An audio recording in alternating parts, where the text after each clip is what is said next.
Ngelela abazalwane egameni likaJesu waseNazaretha.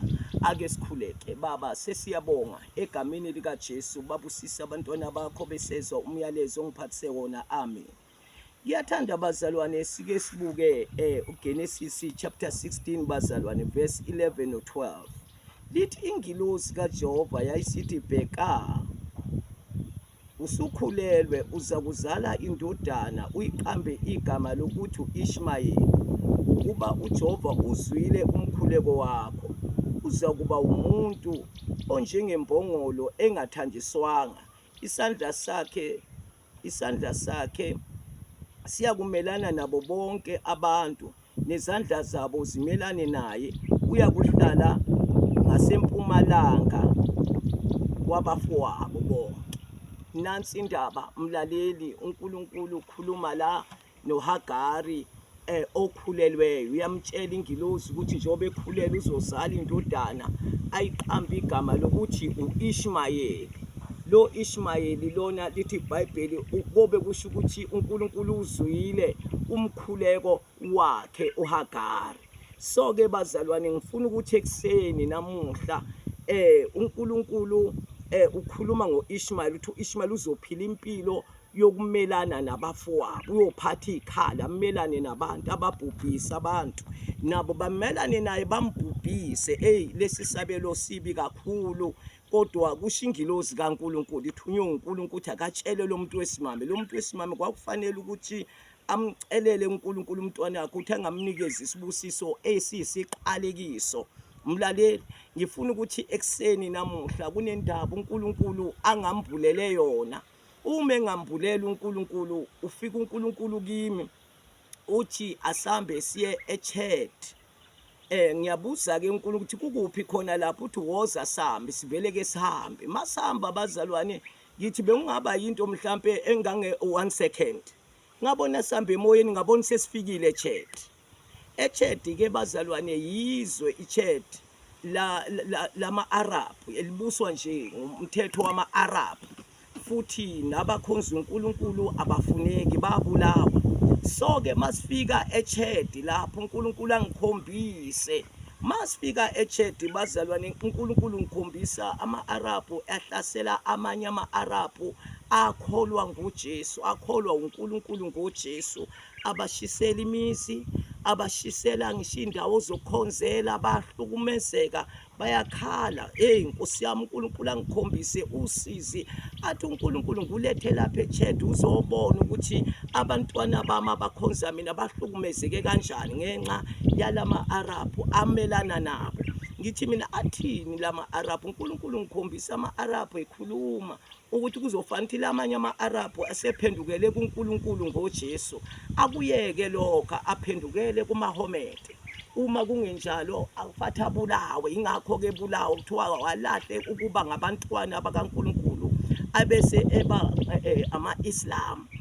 Kodwa into ebengiyibheka kulaba besifazane nabesilisa ebebengama-Arabhu akhonza uNkulunkulu ngoJesu, benesibindi, ebengabantu ebebengafuni ukuyeka ukukhonza uNkulunkulu ngenxa ukuthi bayashiselwa imizi yabo, ngenxa ukuthi bayabulawa. Bebengabantu abene-backbone ne-spinal cord, bebenomgogodla nomqolo okumela ivangeli.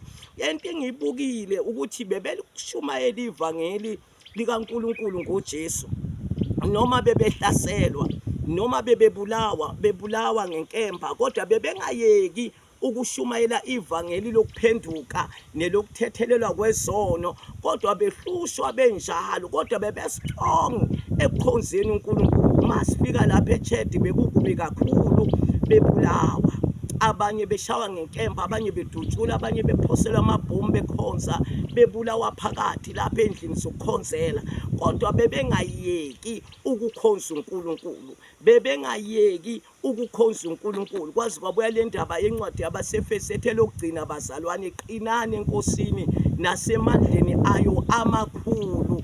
Ebesethi umpostoli Pawulas bambene nenyama negazi, kodwa sibambene nomoya abasemkhathini. Into engiyibukile bazalwane, laba bazalwane bebengenandaba nokuhlushwa kwabo, bebengenandaba nokudutshulwa kwabo, bebengenandaba neziqhumane beyiphoswa kubo, kodwa bebeqhubeka besifazana nabesilisa nezingane zabo beshumayela uJesu obuyayo, beshumayela uJesu osindisayo. Kukhona futhi namanye ama-Arabhu ebephenduka eshiya inkolo yawo leyo yobu-Islam ejoyina laba bazalwane abashumayela ngesibindi nangamandla, noma bebulawa beshumayela ngamandla ngesikhathi behlaselwa laba bazalwane eChadi. Bebabaningi abebephendukela kuJesu, bebabaningi ebebekholwa uNkulunkulu, beguquka bemukela uJesu beshiya inkolo yobu-Islam. Ngifuna ukuthi ekuseni namuhla izinto uNkulunkulu angikhombise zona eChadi lezi, so ngase ngiyabheka ukuthi thina la eSouth Africa iningi lethu siyakholwa, kodwa masikholwa iningi lethu alinawo lento okuthiwa i-backbone, alinawo lento okuthiwa i-spinal cord, umgogodla ukumela uNkulunkulu. Manje uNkulunkulu ufuna abantu abane-backbone, abazomela kukubi, abazomela bedutshulwa, abazomela beshawa ngamabhomu, abazomela uNkulunkulu bethi uJesu Kristu uyinkosi libe lichitheka igazi, kodwa beme beshumayela iqiniso. Into engikhombise yona uNkulunkulu bazalweni, sengibhekile emhlabeni wonke bekuseChadi, kodwa abantu bakhona bebe-strong ekhonzeni uNkulunkulu, bekuthi mabehlaselwa bebulawela ukholo lwabo yilapho bebeba namandla khona kakhulu. Leyo nto bungathi yaba-encourage ukuthi befakaze ngoJesu, bungathi leyo nto yonhlupheka kwabo ibenza babe namandla ngale ndlela ukuthi bakwazile ukuwina, bawina ama-Islam amaningi, bawawinela kuJesu ngevangeli. Ngifuna ukuthi ekuseni nathi singama-South Africans sengathi uNkulunkulu engasisiza sibe abantu abanomgogodla, sibe abantu abane-backbone, sibe abantu abanomqolo okumela indaba kaNkulunkulu, ngoba kuyabonakala ukuthi iningi lethu alinayo i-backbone, alikwazi ukumela uNkulunkulu. Mase kufanele limele uNkulunkulu kubantu abangakholwa, kuyavela ukuthi hayi ababuthakathaka ayingceku zenkosi babuthakathaka abazalwana, bahluleka ukumela uNkulunkulu kubantu abangakholwa, bahluleka ukumela uNkulunkulu iqiniso likaNkulunkulu kwezinye izinkolo. Kodwa engikubone lapha eChadi njengoba bengihamba noNkulunkulu, abazalwane bekhona bebengaphushwa njengebhala, bebengaphushi ukufakaza ngoJesu, bebefakaza kusukela kwabancane kwabadala bethi uJesu Kristu uyinkosi, uJesu Kristu uyabusa, beshumayela ngoJesu obuyayo ezolanda abangcwele, ezolanda ibandla lakhe. Ngifuna ukuthi ekuseni namhlanje sidinga ukukhulekela ukuba nesibindi ngoJesu, kufanele sikukhulekele ukuba ngabantu abanokuhlakanipha, sibeke indaba kaNkulunkulu singasabi umuntu. Kwenye indawo uthi uJesu lokho engimtshela khona ebumnyameni, kushumayeleni phezu kwezindlu, ningabasaba abantu ababulala inyama bengenamandla okubulala umphefumulo. Uthi kepha mesabeni yena othi esebulela aphinde efake umuntu esihogweni. Ekuseni namuhla abazalwane, asesabeni uNkulunkulu. Kungabi bikho umuntu ophethe iqhumana uzosabisa, kungabi bikho umuntu ophethe ikhalo ozosabisa ngevangeli lethu. Uma ngabe kubiza ukuthi ufe umane ulifele ivangeli, into engiyibone eChadi, uNkulunkulu wangitshela wathi kuzofanele ubuye kuze SA uzotshela base-RSA eSouth Africa ukuthi ivangeli yinto enjani. Futhi into engiyibhekile ngalaba bazalwane bebengama-Arab bephendukela kuJesu, bebethi mase bephendukile bebelahla yonke imikhuba eyenziwa ama-Arab, bebelahla yonke imisebenzi yenziwa ama-Arab. Lento ke eSouth Africa ebahlulayo abazalwane, eyihlulayo ingceku ukuphendukela uNkulunkulu ngokupheleleyo, ukuphendukela uNkulunkulu ngokugcwele, ukuba kaNkulunkulu ngokupheleleyo. Thina la eSouth Africa bayasha abantu ukuthi bakholwa, kodwa ubusubona ukuthi hayi lo muntu mhlayinikela impilo yakhe kuJesu akayinikelanga ngokupheleleyo noma ngokugcwele. Uyabona, wanikela 50% wempilo yakhe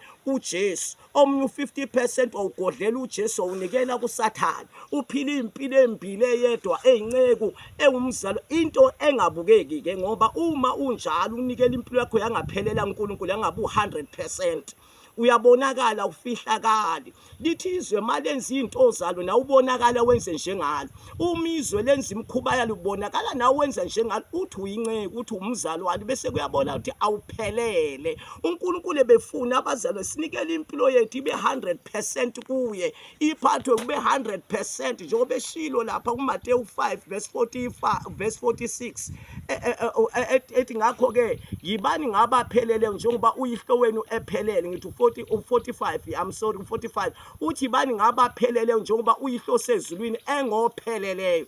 Akukho umuntu okhonza uNkulunkulu ngokungapheleli ozobona uNkulunkulu. Kubalulekile ukuthi masikholwa sibe ngabakaNkulunkulu ngokugcwele noma ngokuphela, sibe perfect. Bayebethi abanye there is no one is perfect. uNkulunkulu udinga sibe perfect, angasibangi namadimoni. uNkulunkulu angasibangi noSathane. uNkulunkulu akafuni siphile impilo embili, ufuna siphile impilo yokukholwa nguye. Yilokho bazalwane ukuthi wena ohleli la eSouth Africa, wena ohleli ezweni elumakhelwane weSouth Africa, cela uNkulunkulu akuphe umgogodla wokumela ivangeli. Uma abazali baseChad behlaselwa bebulawa kodwa bengayeki ukushumayela ivangeli lombuso kaNkulunkulu, wena uhluleka kanjani? Wena uhluleka kanjani? Khuleka, hamba esiguqweni, hamba ekameleni, ucela uNkulunkulu akuphe isibindi sokumela indaba yakhe, akuphe isibindi, akuphe ibackbone, akuphe ispinal cord, ngoba kho umuntu ozobona uNkulunkulu. Uyabona uma engekho strong,